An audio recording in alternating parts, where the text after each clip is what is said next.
Uganda's Vice President Jessica Alupo hailed the Battle of Adwa as a symbol of black strength and Pan-African freedom during its 130th commemoration.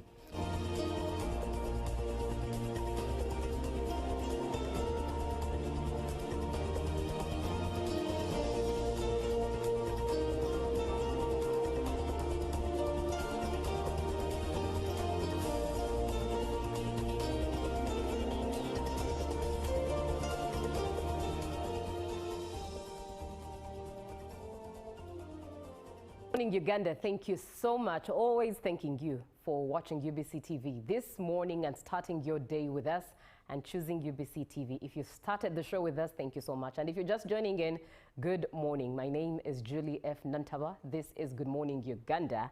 And this Thursday morning, we're looking at matters insurance. Now, it's Insurance Week here in Uganda, and it's the 6th edition of the annual Insurance Week. The theme being Future Erikushua Ne Insure. But the question should be, as a Ugandan, do you understand these things? Now, the convening of this Insurance Week is at the Constitutional Square.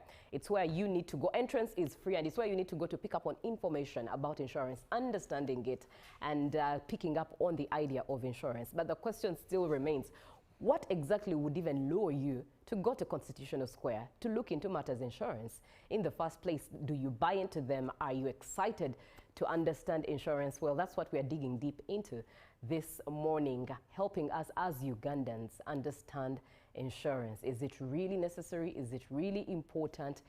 Is it something that we should pick up as Ugandans, or it's a choice that we can choose or live and still have a good life? To have this conversation with us is Richard Mwebesa, who is the General Manager, Britam Insurance Uganda. So be part of the conversation, ask that question and share your opinion. 0709 602 592. And the poll question we do have there is, how can Ugandans fully embrace and adapt to the evolving era of insurance? The hashtag on X is UBCGMU at UBCTV Uganda. But you can also make it as simple as possible for yourself and get to WhatsApp by sending a text WhatsApp message to 0709 602. Once again, you're welcome. And on that note, digging straight into it, good morning, Mwebesa. How are you doing? Good morning, Judith. Extremely honored to be part of your show today. Right, a pleasure having you this morning and excited for this conversation, making matters insurance and the language therein as relatable as possible for Ugandans. But let's start from the preamble of it. What is insurance? And why is it important for individuals to embrace this thing called insurance and businesses at that in Uganda? Okay, so insurance is, I would say, protection for uncertainties or risks that could occur anytime, anywhere, because risks as all as the world, and they are part of life. So those uncertainties that come unexpected, unpredicted, and could potentially take away your livelihood, your life, could destroy your assets, could destroy your property. What we do as insurers is we provide that protection in exchange for a small fee called a premium, which is always a small percentage of the value of the asset or the property. In the event that any of these risks occurs, you are compensated or taken back where you were before the loss occurred. Interesting. Yeah. And we're getting into now the language of premium, percentage, for us to understand. And it's good that you've indeed outrightly shared that it's a risk. Yes. And as human beings, we want to protect ourselves from risks in some form or shape. But many Ugandans still see insurance as unnecessary. It's not yet landed. Why do you think the vantage still remains as such?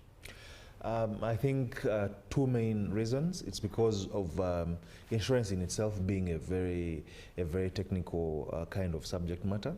Not many people understand it. So there is still a gap for awareness so that the masses can be able to learn to understand that insurance is part of a plan that can enable you protect yourself or be able to invest, I should call it, because insurance is an investment for that guarantees you compensation in case of loss. But also, one of the core things is we still have low trust levels. People don't trust insurers because of a number of reasons, probably because the subject matter of insurance is not very well understood. But also, I think number 3 would be that people consider insurance last. If you look at a share of wallet, people would like to consider paying for other bills or other expenses first and consider insurance last. Why? Because the nature of unpredictability of risk, because risks are uncertain. That's true. Yeah, that's why you see the theme this time is insure kushua. You have to be sure, because the uncertainty, a risk may happen, it may not happen. It may not happen after 3 years or 4 years, but it may happen in the 9th year. So the unpredictability of risk makes most people perceive this risk as something that will eventually never happen. So why spend on it? But we see in most of the developed world or the countries, they consider insurance first before they even look at anything else, because they know that you're better off safe than you are sorry. Because when these risks do happen, they could potentially wipe you out. Jack Ma, the proprietor founder of Alibaba, mentioned and says you may spend less on insurance, but this insurance can protect you from an adverse effect that could potentially wipe away all your savings. Yeah, so it is very important that you take that protection. Interesting. The advantage of it is the fact that you have to first invest, and there is a lot of uncertainty. And of course, like you said, that the bit of understanding it for Ugandans hasn't yet landed. So how do you think insurance companies or the insurance body can make it as relatable as possible to the ordinary Ugandan to be part of the cause of insurance, the insurance movement in Uganda? Yes, there's a lot that is being done. First of all, we are regulated. I work for Britam Insurance Company Uganda Limited, so we're regulated by the Insurance Regulatory Authority of Uganda. And as a regulator, they are doing a lot in terms of sensitizing the masses. We also have an association called the Uganda Insurers Association. The brokers in the insurance space also have a brokers association. So there's a lot that they are doing in terms of creating awareness and sensitization of the public. But also, what we're also seeing is lately, financial deepening has improved. And because of that, there's a consumer awareness that is provided by insurance providers individually. Then recently, a couple of years back, we also got the introduction of the bank assurance. So the banks and the medium deposit institutions, MDIs, are also now providing access to the masses, and the consumer is able to access insurance through those banks. So there's quite a lot that we're doing, yes, in terms of sensitization. We're not yet there because, as I speak, we're still under 2% penetration in terms of comparison to GDP. So meaning the 98% is still a very big margin, and we believe we can still do much more to create that awareness. We're trying our best, and at least if you look at 5 years ago, 10 years ago, there's a very big improvement. Most of the middle class and most of the masses now at least are aware. There are some forms of insurance that are compulsory by law, like the statutory motor third-party insurance and the workers' compensation. So those also have tried to bring a bit of awareness. People now know that there's insurance, there's travel insurance. People traveling out of the country, out of Uganda, they need to take out that cover to protect them from any uncertainties like loss of passports, in case they fall ill on the trip. So we're on a steady progress. The path is improving, but we can still do better. Right. Now, for matters relatability and landing it home, usually financial advisors give us strategies on how to use your money. For example, when you receive it, when you're paid, usually the norm is first pay yourself. Yes. or have percentages, that there's percentages for basic needs, percentages for savings, percentages for what you want, and maybe generosity. Yes. So in line with insurance, how do you think someone can build around their financial management system of what they earn monthly or daily, depending, and include insurance in there? How practical is it? What does it look like? The first thing I always tell people when I'm having conversations about insurance, I always say, always consider as part of your priorities the premium for insurance, the money or the fee, the payment. Let's call it a payment.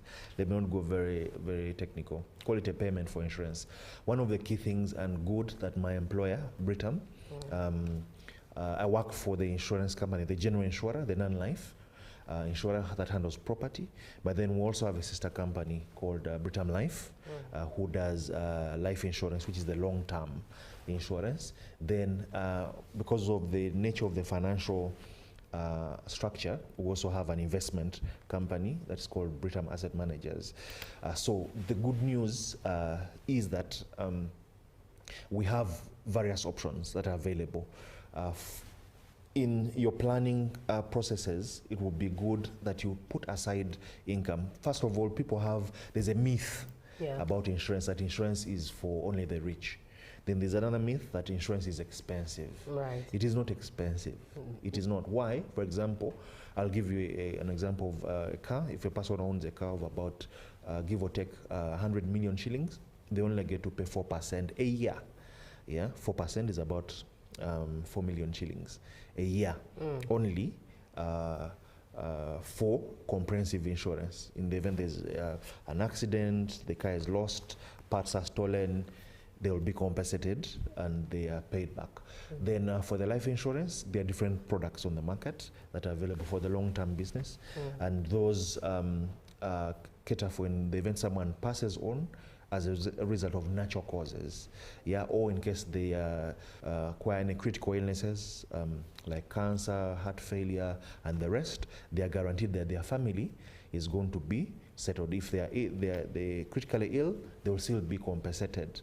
Yes, and the good thing also lately is that insurance policies are now recognized as a form of security. If you're going to get a financing from a financial or a bank or any other financier, they will ask you for an insurance policy as part of backup as security, so that they are able to release that a loan or give you the funding. So to answer you precisely would be two major things. One is the mindset. Consider insurance in your financial protection plan. Yes, you mentioned people with their finances, they look at percentages. Some say maybe save 10%, others say spend 20%, depending. Some people say 10, 20, 30. Yeah, depending on their model. So I would always say, remember that this insurance expense is going to be spent once a year. Yeah. Then two, we also as an industry, as Britam, precisely also trying to innovate, because we understand someone may perceive the insurance premium to be expensive if they are going to pay it upfront in one go. So with the collaboration of our regulator, the number of products that we're innovating that are able to enable a customer be able to pay the insurance premium at least on a monthly basis. Then we also have insurance premium financing that is financed by the financial institutions, the banks. Someone can go and get at a small interest rate as low as 5%, some are even 3% for the dollar. And then the financier pays us in full the premium, and then the client pays back over 10 months period, so that they don't get to feel the pinch or the pain of the expense. But as I said, it comes back to mindset and how you're planning for your financial security and planning for your investments. Lastly, talking about the investment arm, it's also a way that someone can invest their money and earn an interest, yes, and as they earn the interest then could be converted, yes, to finance the premium or the fee for the insurance. So we have that one-stop shop as Britam, that we're able to provide investments, we're able to provide both life and non-life insurance, so that if someone comes and says, invest there, maybe minimum is now 20,000. Yeah, if they invest, say, 100,000, the interest they earn out of it could be offset to settle the fee for the insurance than digging out of their pockets. Yeah. Very profound. I hope you're learning something in this discussion of insurance and nudging you to make a decision in one way or the other to embrace it. Reading some of your comments coming through, we do have Baka Innocent from Ginger says, I just want to thank you for the good work you're doing this morning. Thank you, guys. Thank you, Innocent, for being on. Good morning, Julie. Thank you for the show. This is Teacher Igalagwa Edward from Buyende District. Yes, it's good to be insured, but insurance companies are totally rare in villages, and village residents don't have any prior knowledge about insurance. How can our guest curb this problem? Please speak into that. Yes, I'll speak still for my employer. At least I can tell you we have, out of Kampala, we have regional service centers. We have an office in Mbale. We have an office in Jinja. We have an office in Mbarara. We have an office in Gulu. We have an office in Lira.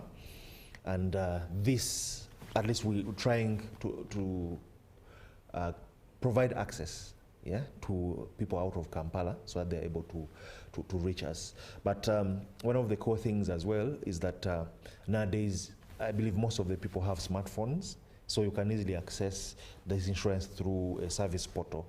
With Britam, we've innovated, and we now have service portals that someone at the comfort of wherever they may be in the world, they can be able to access our insurance services. For the travel insurance, we also have for the motor insurance.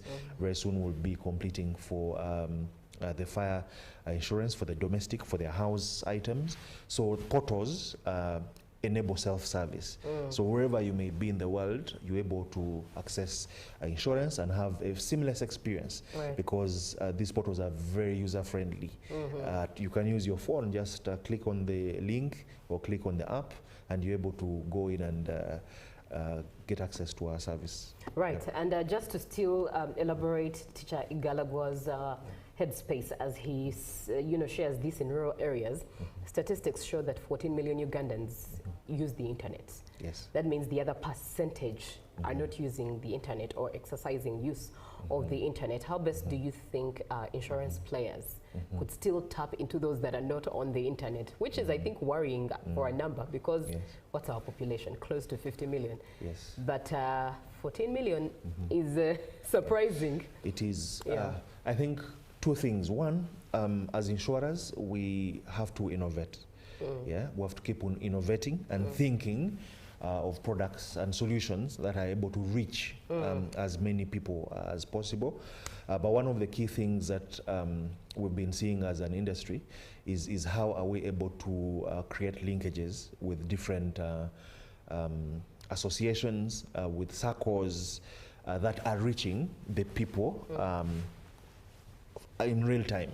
So there's a lot that we are doing as an industry to try and bring forth those collaborations. As I'd mentioned, banks are more penetrated than insurance. And now at almost all the major banks I can talk of have bank assurance. So someone is able to walk into any banking hall and ask or speak insurance conversations, and they are served. So that is one of the ways that we're also looking at, but mainly innovation. As I said, one of the key core things is we're trying on digital. Yeah. Then also through the Insurance Training College, there's a lot of trainings that have been executed. We're seeing a lot of professionals being equipped, financial advisors, agents being equipped and given skills to be able to reach the last mile and provide insurance information. But as I said, the gap or the opportunity is still enormous as insurers for us to be able to do much more and provide value where it matters the most. Good morning, Uganda. Insurance is really a good plan, though our work areas are less secure, that anytime you lose the job, making it hard to sign for insurance, where some insurance companies have drained people of their money with high charges due to failure to serve as registered. So this has made many see it as a loss to insure. What would you speak into this particular submission? Yes. I think one of the questions I've always encountered everywhere I've gone is, in case the risk doesn't happen, what happens? Do I get refunded? Right. So people have that perception. Now, one of the core things, principles of insurance, is that we receive premium, or the payment, which we put in a basket. And then we compensate the unfortunate few who suffer the loss. Remember, I talked about uncertainty and predictability of risk. So in the event that person hasn't suffered in that particular year, it means they don't get a refund. But at least they've made a contribution, which is always a small percentage of the actual value that will help the one who is unfortunate in that instance. But also, we always look at there are principles of insurance. I'll talk about two. Indemnity. When we're compensating, we only take back the person where they were before they suffered the loss. There is no gain or profit. Yeah. Two is also that not every not every risk is insurable. Okay. And when we issue an insurance policy, there are what we call conditions and what we call warranties, terms and conditions. So not every loss that happens will be payable, because also in the policy there are what we call exclusions, what is not paid. However, all genuine claims, should be settled by insurers. And gone are the days where insurers are trying to find all ways not to pay a claim. We are now at a place where we are trying to build confidence in the market and trying to build that trust, whereby we find ways of settling. But also, the regulator has instituted guidelines and is available. They also have an appeals tribunal, which is in place. In the event that any person is aggrieved and they feel they've not been treated fairly, they can always go to the appeals tribunal and then appeal their case. But I can give you for a fact that my employer, I'll speak for Britam as well, where we are and what we do, we are always looking at giving a fair treatment to the consumer and paying a genuine claim. We do not treat claimants as suspects. I think that experience, we've tried to streamline the journey so that the experience, when people are claiming and they come to us, they are treated to a place where they feel valued, respected and appreciated. And our tagline is as Britam, is with you every step of the way. Because we know when a person has lost their property, they've lost a loved one, or they've lost something of value to them, they're in that place at an emotional perspective where they want to be treated right and treated well. And we do that as Britam, and we serve the community, and I believe they are very excited and happy. Right. We're having a conversation with Richard Mwebesa. He is the General Manager at Britam Insurance Uganda. And this morning we are looking at all matters insurance for us to better understand it at the place of an ordinary Ugandan as we are. What exactly is this thing called insurance? Because we hear a lot about it. We see it being advertised. We see lots of conversations flying left, right, and center.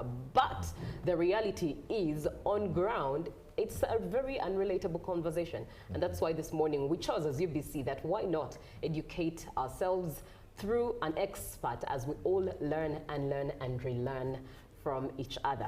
Now, let's look at the types of insurance, because there are many, and one wonders, what do I take, what do I leave? Yet they're all important. So what are the types and which should be considered? Can I consider one, given the economy of Uganda and our earning rates, especially for the youth, who are 75% Uganda's population? Yes. So we have categorization of policies. I'll start with the non-life. For non-life policies, quite a number. There are about 30 plus policies of insurance, but one can always take out a policy which is fit for purpose. I always say that when you're looking at your needs, always look at what is fit for purpose. Fit for purpose is what is my risk profile. Risk profile is where I am, what do I present. For example, if I have a car, take out a motor comprehensive car insurance to protect your car. Then if I believe you live somewhere, either you own the house, even if you don't own, and rent you own the contents of that house. You can insure the contents of that house for a domestic package insurance policy. So at the end of the day, we always say needs-driven purchase of insurance is always the best. Take out what you need or require. If you're a small business or you're an SME or a company, you can take out insurance for your staff for group personal accident in case they are accidentally injured, and the group personal accident can be combined with the workers' compensation that protects your employees or your staff. Then you could also have insurance for your assets. You have computers, you have furniture at the office that you could take out an all-risk policy. Then when you look at the life insurance policies, if you're an organization, you could take out a life policy for your staff members. In the event they pass on, they are compensated. Yes, then if you're a financial institution, you could take out a credit protection policy for your borrowers. So it depends. The need is what should always drive your choice and priority. But looking now, perspective to say Omuntu wa wansi or any regular person, for example, if you're going to travel, and you may be a dealer, you're part from the Kasita community, you're a trader, you're going to import things from China, you can always take out a travel insurance policy. Yes, because you don't know, you may reach China and you fall sick there, or you lose your passport, or your flights are cancelled. So you could take out a travel insurance policy. But also, if you have stock, you could take out an all-risk policy to cover your stock in the event of fire, floods.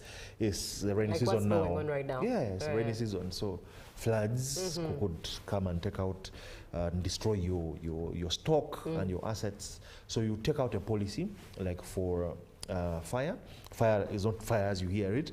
It's fire and special perils or allied perils, which covers floods, earthquakes, volcanics, eruption, rainfall, excessive rainfall, all the damages that may accrue because of those risks would be able to compensate. So the needs-driven insurance uptake is always what I recommend. Otherwise, if you take out what you don't need, you'll feel unsatisfied and feel maybe I spend my money and I didn't get value for that money. Yes, yes, because that's where for many Ugandans the worry is. Thank you so much for watching UBC TV this morning. We're having a conversation on insurance. It's Good Morning Uganda, and my name is Julie F. Nantaba with Richard Mwebesa this morning, the General Manager of Britam Uganda. How can Ugandans fully embrace and adapt to the evolving era of insurance? That conversation is on our X handle at UBC TV Uganda. The hashtag is UBCGMU, but you can also send your contribution to 0709-602-592. Text WhatsApp and share your contribution. Reading some of the comments coming through, more of the comments. In Uganda, insurance penetration is still relatively low, but with tech innovations, there's huge potential. Here are some thoughts. Mobile fast approach, leverage mobile money platforms like MTN Mobile Money and Airtel Money to make insurance more accessible. Digital literacy, increase awareness and education on insurance products and benefits through social media workshops and community outreach. Affordable products, design micro-insurance products tailored to low-income earners and small businesses. Partnerships, collaborate with fintechs, banks and telecoms to expand reach and offer bundled services.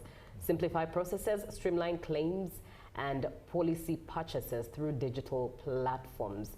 This is Shaban Ali, who is in Soroti City. Thank you, Shaban Ali, for always coming through with solutions. This gentleman always just contributes with a solution that needs to be talked about.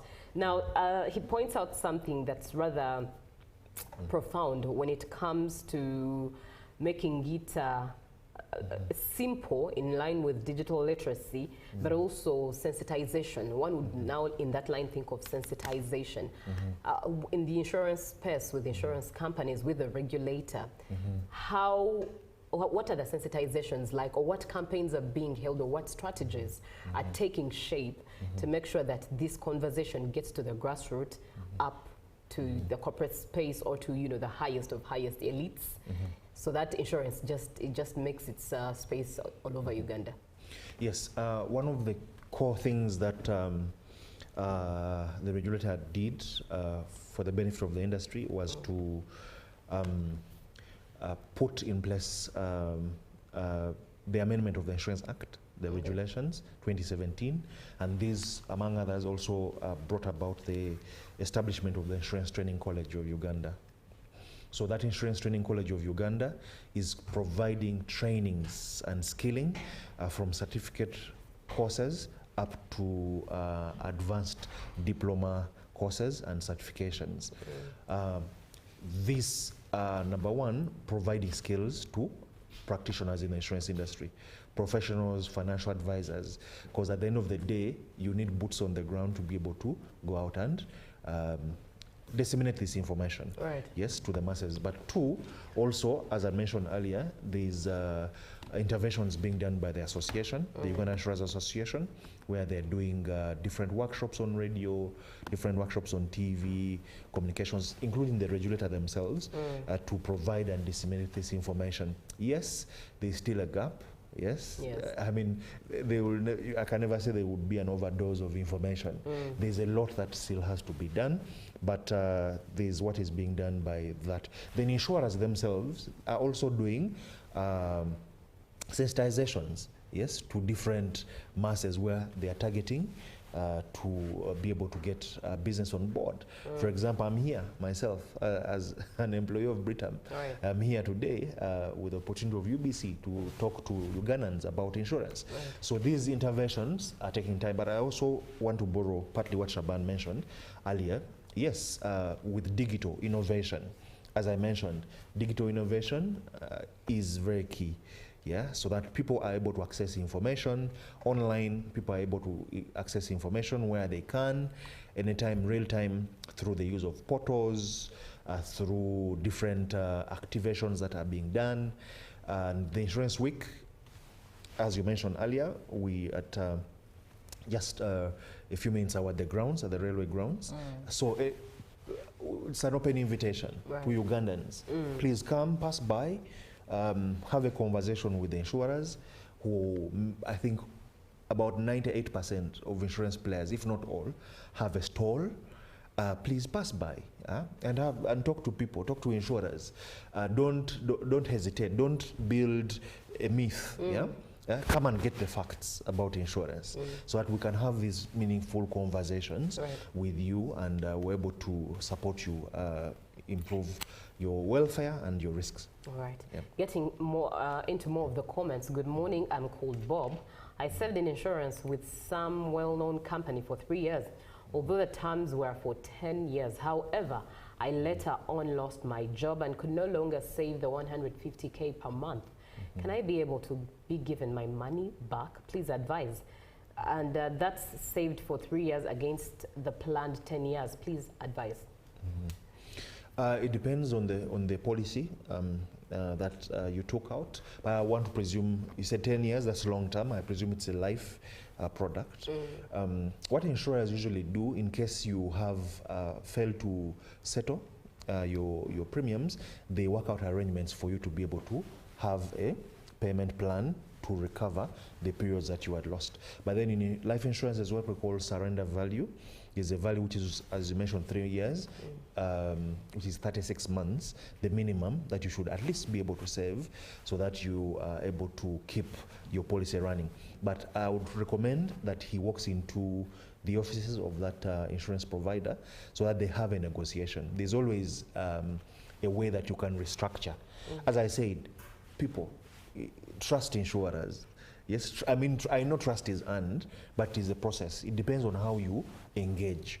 Once you have conversations, the insurance company can be able to restructure for you and arrange for you the policy, so that you are able to, first of all, pay the areas that you had missed out, and then you can now normalize your policy, so that you don't lose that saving that you made. So it is possible.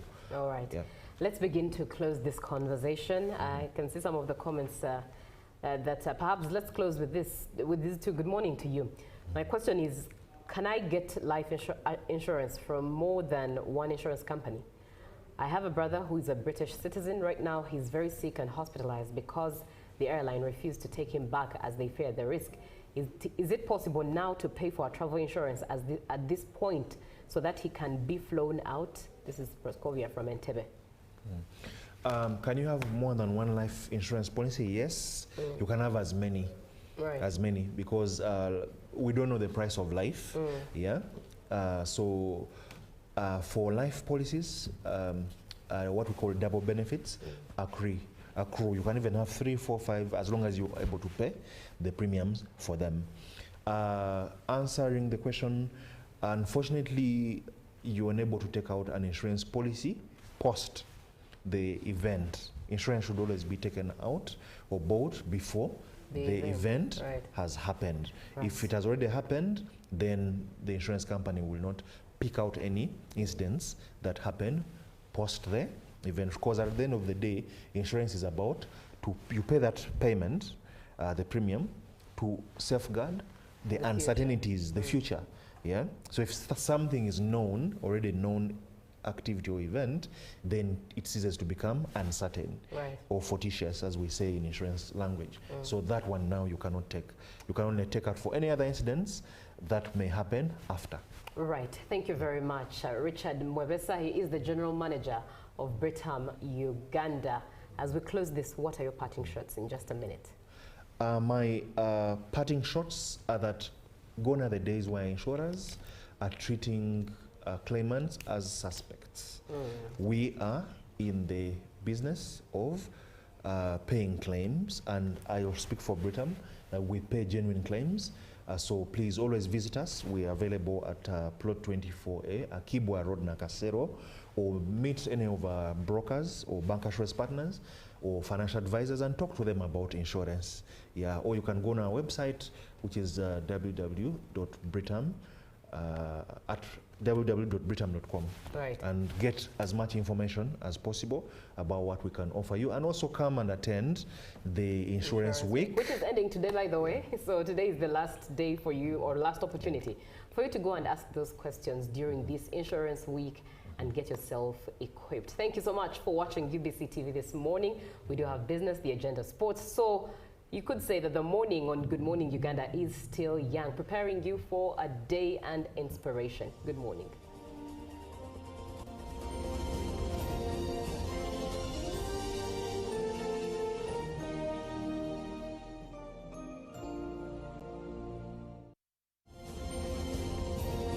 Live from UBC Studios in Kampala, this is Good Morning Uganda. Exercise can't be sustained. Eating can't be stopped. It's even harder to lose weight. Come and give it a try. Ginshikang L-carnitine chromium capsules. Plant extract, scientific ratio, take 3 capsules each time. The active ingredient accelerates fat burning,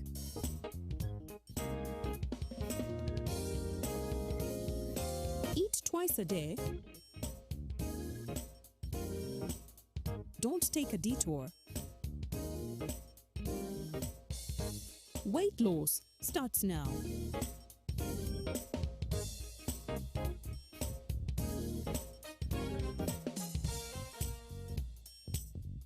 Ginshikang L-carnitine with chromium capsules helps you stay in shape. Please follow medical advice when taking this product. For more information, visit our website www.hgo.com or call 0800 335555. Live from UBC Studios in Kampala, this is Good Morning Uganda.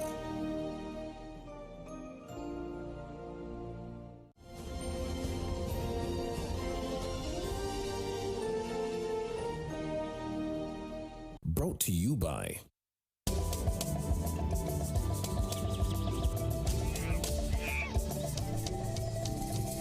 Uniquely Ours. Explore Uganda. So thank you very much, Mike. My name is Bogere Alfred. Together with my colleague Kionga Emmanuel, I welcome you to the Wilderness together with your group.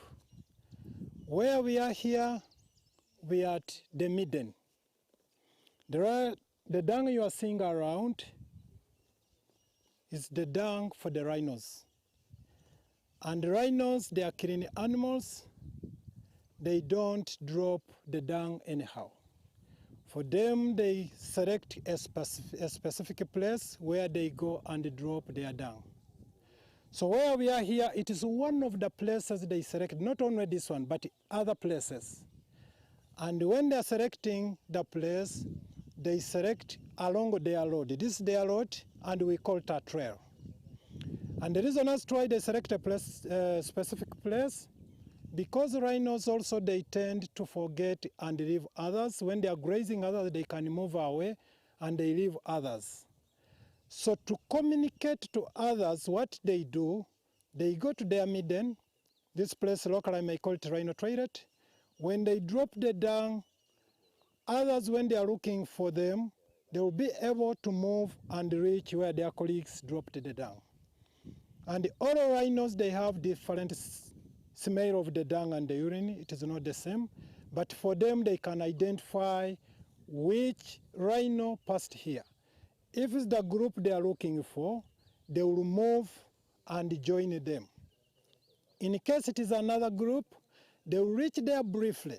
And that group they have joined, I said a group of rhino is called a crush. They will not allow them to join. They will push them away. And when they are pushing them away, they normally make a sound. The sound they make, they do so that those ones, they can be able to move away. And still from there, they will go and look for another midden until they will get their friends. And the dung you are seeing here, it is one place where a bull, the alpha bull, can identify which female is ready for mating. Because when the alpha bull reaches at the midden, it will first smell on all the dung. And if in case the female is ready for mating, after dropping the dung, it will move a step and urinate in that place. So as the bull continues smelling on the dung, it will go and smell on the urine. It will detect 2 to 3 times. When it realizes that the female is ready, what it will do, it will first scratch the old dung using the behind leg.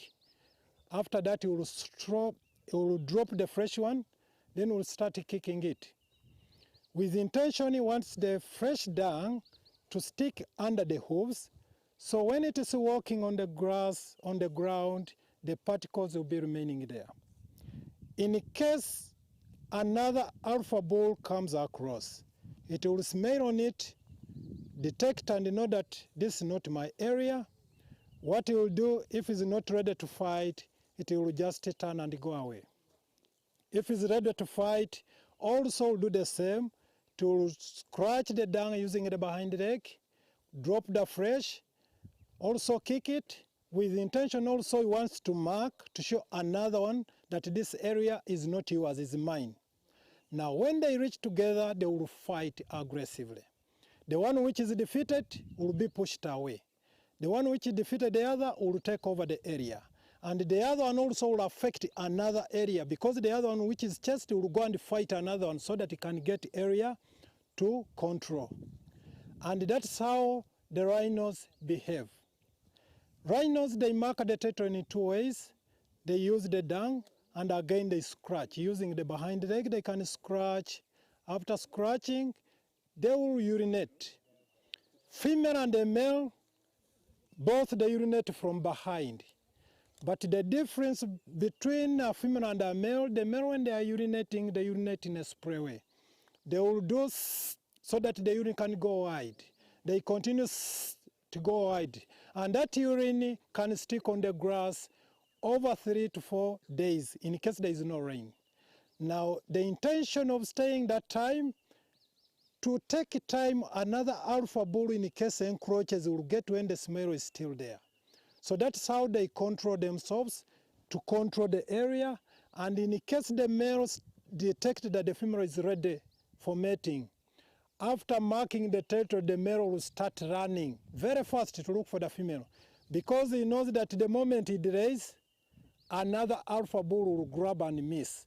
Because the alpha bull, they are so patient, they take long to mate the female, because the gestation period takes 14 to 16 months.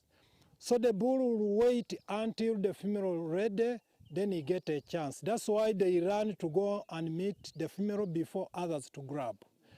So any question there? That's all, my dear, with this place. You are welcome.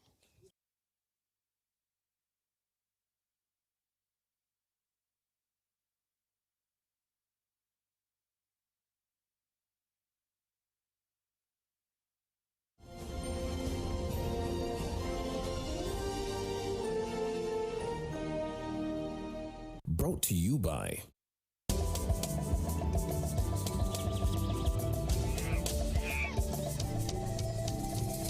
Uniquely Ours. Explore Uganda.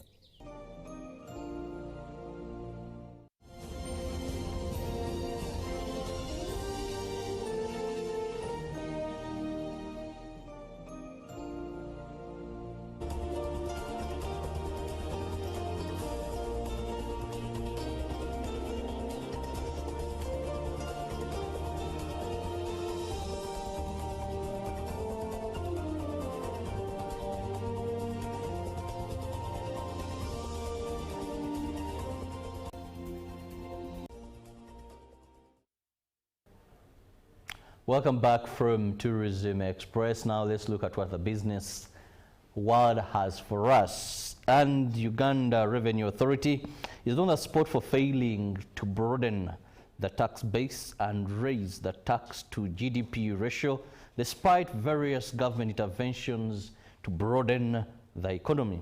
Apparently, the tax to GDP ratio stands at 13.14%, which has remained constant over the last few years. The Minister of State for Finance in charge of general duties put to challenge, saying these include corruption and increasing informal sector.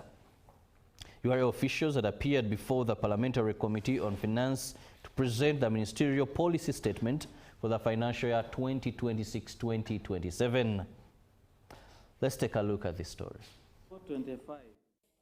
The revenue collection target has been set at 41.513 trillion for Uganda Revenue Authority for the next financial year 2026-2027, up from the target of 37.227 trillion shillings for the current financial year. The tax authority has presented a budget of 877.396 billion in its ministerial policy statements to ensure that the revenue collection target is achieved. As at December, we registered a performance of 93.69% and a revenue growth of 8% compared to financial year 2024-2025. Domestic tax revenue collections were Uganda shillings 10,926.18 billion against a target of Uganda shillings 11,721.73 billion. The members of parliament sitting on the Parliamentary Committee on Finance queried some of the key planned activities in the budget of URA, including 12 billion for office rent and 23 billion for welfare and entertainment. I had thought when we spend nearly 180 billion on construction of that tower in Nakawa, that the issue of rent was resolved. So we are squeezed in the tower, and that's why we are forced to again get out. And also the other factor why the sections and the departments we have got out of the tower are those which need to be closer. The Minister of State for Finance in charge of general duties, Henry Musasizi, was questioned about the continuous stagnation of the tax to GDP ratio, maintained at 13 to 14%. Actually, the President's view and his question to us is, why can't we raise this tax to GDP ratio to 25% like other countries do? Musasizi attributes the challenges affecting the increase of revenue collection to corruption in the URA administration. That is an issue which we have committed to improve on. Minister Musasizi adds smuggling and the growing informal sector which create difficulties in revenue collection. The MPs continue to cite what looked like the neglected fundamentals affecting revenue collection including poor road infrastructure and cargo delays at border posts. We are complaining why revenue collection, domestic collection is low. But transporters, exporters, manufacturers spend 5 hours on the road, traffic jam, here on Ginger Road. Our economy continues to be informal. Many people want to go under. They fear to be registered, because when they register, URA will do what someone mentioned. URA has requested 8.9 billion to cater to tax education and awareness interventions across regions and sectors. The authority also needs 62.618 billion shillings for its tax systems upgrade, including Uranet, IFRIS and digital tax solutions. Daniel Mugoya, Gloria Gutabinji, UBC News.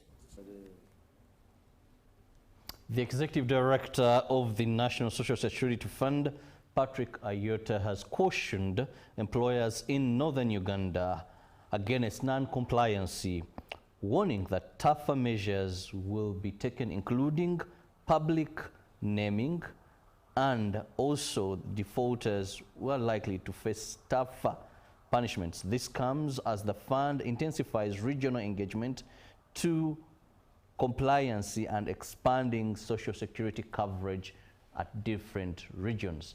Let's take a look at this story as well. I already have you as a member.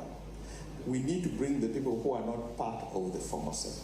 Speaking during the NSSF regional employer meeting in Lira City, Ayota emphasized the need for employers to remit workers' contributions in full, noting that failure to comply undermines workers' financial security. And also remind those who are not complying that, no, we are coming up with a list of shame that will publish to indicate that you as an employer, you're cheating your employees, and you don't want to do that. And we don't want any employer to be on that list. At least our members have had a chance to talk to us. We had a chance to talk to them, and we think that the fund then grows much better. He revealed that the fund has grown to 26 trillion with an ambitious target of reaching 50 trillion by 2035. Ayota says the fund also aims to expand its membership from 3 million to 15 million Ugandans, with a strong focus on bringing in workers from the informal sector, especially those in agriculture. He notes that new strategies, including targeted agricultural programs, are being rolled out to close existing gaps and extend social security to farmers. Because now, the day we launch it, a farmer can know that if we tell you to grow soybean, you know there is a buyer, you even know what the minimum price is going to be. So it brings certainty in agriculture, which will make farmers plan better, and in such a way productivity will go high. NSSF says it understands the challenges businesses face, but insists compliance is critical for safeguarding workers' savings. Beneficiaries have also been advised to plan carefully before investing their benefits. A government teacher who is exempted in a government school, the service that is rendering in the private school is earning them money. They must contribute to NSSF on that money that they are earning in their part-time job. During the meeting, 15 compliant entities from northern Uganda were recognized, with NSSF saying their words are meant to encourage others to fulfill their obligations. Edi Ulwa, UBC News. And away from that, we now move to Forex. As of the 25th of March, this very year, now closing the US dollar was at 3,740.00 and selling at 3,750.00. As of midday, it was at 3,730.69 and selling at 3,740.68. Closing, the US dollar was buying at 3,698.86 and selling at 3,708.68. Now, the Great Britain pound closing was at 4,953.14 and selling at 4,966.90. The euro closing was at 4,286.23 and selling was at 4,208.93. 98.19. The Kenyan shilling was at 28.50. That is buying and selling at 28.62. Now the Tanzanian shilling was at 1.42. Buying and selling was at 1.45. The South African rand was at 218.64 and selling at 219.28. While in case you're interested in knowing how the dollar or the Great Britain pound or any currency, you can move to the nearest list that is as of yesterday, buying and selling for those interested in doing some exchange there or even trading in Forex. Now we come to the end of our business segment. We'll return with Julie and I, and we'll be in for the agenda looking at the proposed increment of teachers' salary. What will this impact on those in the private sector if government decides to increase that for the teachers in government schools? We'll return.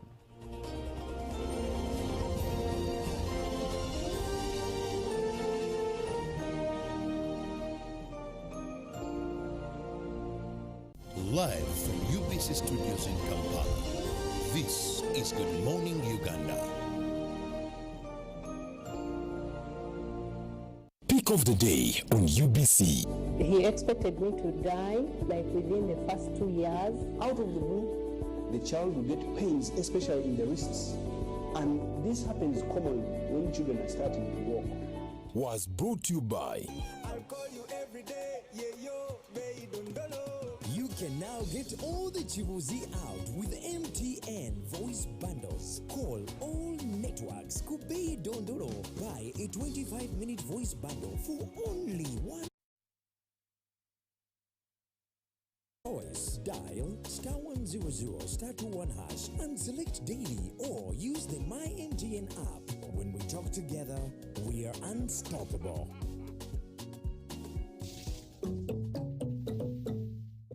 Exercise can't be sustained. Eating can't be stopped. It's even harder to lose weight. Come and give it a try. Ginshikang L-carnitine chromium capsules, plant extract, scientific ratio, take 3 capsules each time. The active ingredient accelerates fat burning,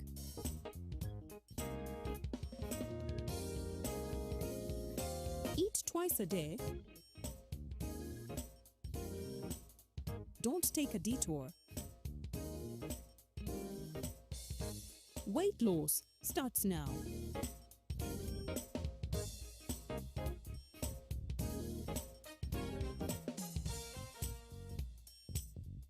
Ginshikang L-carnitine with chromium capsules helps you stay in shape. Please follow medical advice when taking this product. For more information, visit our website www.hgo.com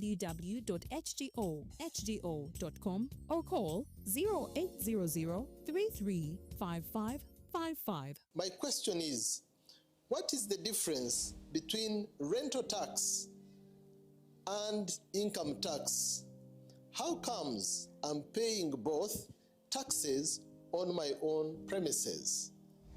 If you want to have a tin, but you are not making any income from your business, you should take on the obligation to continue filing your nil return. Commissioner General, to invest in taxation, when people understand taxes and they know the importance of taxes and they know the fair assessment of these taxes they're supposed to pay, I think everybody will embrace taxation. As banning groupage cargo, clearance protects small traders who cannot afford to import full container loads individually and rely on consolidation to remain competitive.